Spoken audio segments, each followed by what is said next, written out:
Hello, this is X Master X coming out to make a review for Dynasty Warriors 7 Empires, an expansion pack for the original Dynasty Warriors 7 developed by Omega Force and published by Tecmo Koei. This game is based on the Three Kingdoms era of China, starting at the Yellow Turban Rebellion and ending after the formation of Jin, with many warlords and factions seeking power and wealth for their dynasty. This game is mainly based on the novel by Lord Guangzhong, with fictional accounts of events such as Guan Yu killing Hua Zhong instead of Sun Jian. This game is not meant to be a 100% representation of the Three Kings history, neither will it serve as a replacement for one. You can play as any character, including generics in this game, which has been a staple in the Empire's games. In the Empire series, strategy has been more or less a key to winning, as they usually turn the tide of battle. There are many stratagems you can use in this game, although exclusive to fame types. They are the affluent, kind, evil, wise, brave, and orderly types, all having an effect on gameplay and endings. This game plays like the run-of-the-mill Warriors games, as with all the others, with some new mechanics. There's now a respawn system for players, originally for AI characters, although a bit limited to balance out gameplay. So, enemy or ally AI cannot die more than 4 times to simply respawn. At the cost of all your respawns, the game will mark you as injured and will affect all your stats. And invading a territory with injured allies is not a good approach, and one more defeat will be the end of them, which is a nice touch to warn players to assign different officers in battle to give the other ones a break.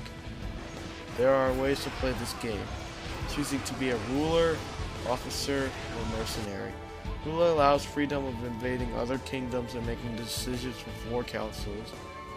As an officer, you will serve a ruler and fight skirmishes for them or invasions if they choose to. As a mercenary, you are limited to joining battles and skirmishes, but you cannot beat the game as a mercenary.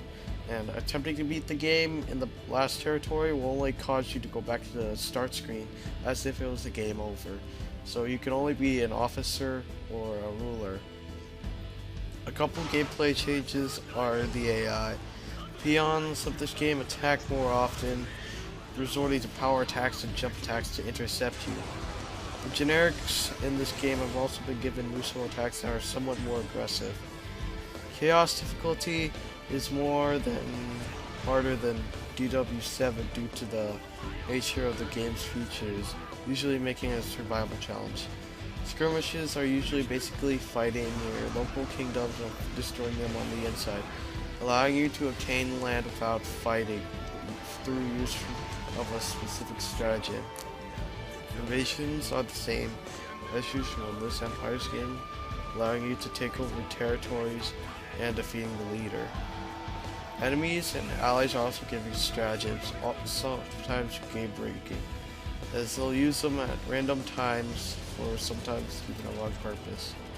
This game also allows 2-player co-op, online or offline, with online being limited to an edit character. The edit mode has been overhauled, combining Dynasty Warriors 6 and Nexus features. You could do anything in this mode, modifying facial features, body shape, equipment, fame, and even breast sizes for female characters. Another thing to mention are that there are event battles in this game, with special dialogue and allowing to play a point of view, but you cannot replace any generals using the replay system and play as them. There is also a bonus point feature in this game to reward you after completing battles, and certain difficulties will give bonuses to the points. There's not much to say about music, since Empire's games usually have 5 to 10 pieces of them. My personal favorite is the last worthy that plays at the final territory you fight at, giving an impression of tension and seriousness. As with almost all Empire's games, you have control over the music, and almost all music in the classic Dynasty Warriors game have been included. Event battle music cannot be changed, however. The music is alright, the sound is alright, with the ambience of the battlefield and weapons clashing.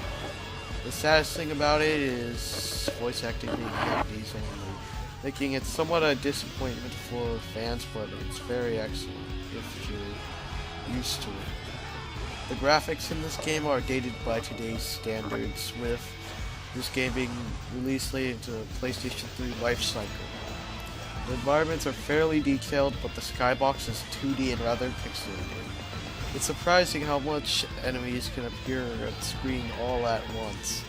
The main characters are very detailed and the physics engine allows their clothes to flow.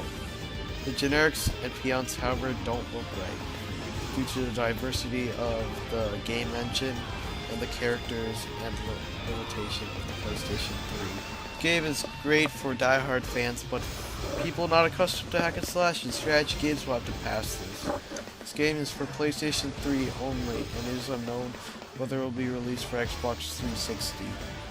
This game is available digitally in North America due to Sony Computer Entertainment America's guidelines, and physically in Japan and Europe. The price of $49.99 in the PlayStation Store is a hard sell, especially if the bonus offer ends soon. I recommend this game. Thank you for watching. Our reviews are not meant to show how good or bad these games are, and are only meant to show my view on them, so a hint of bias may be shown.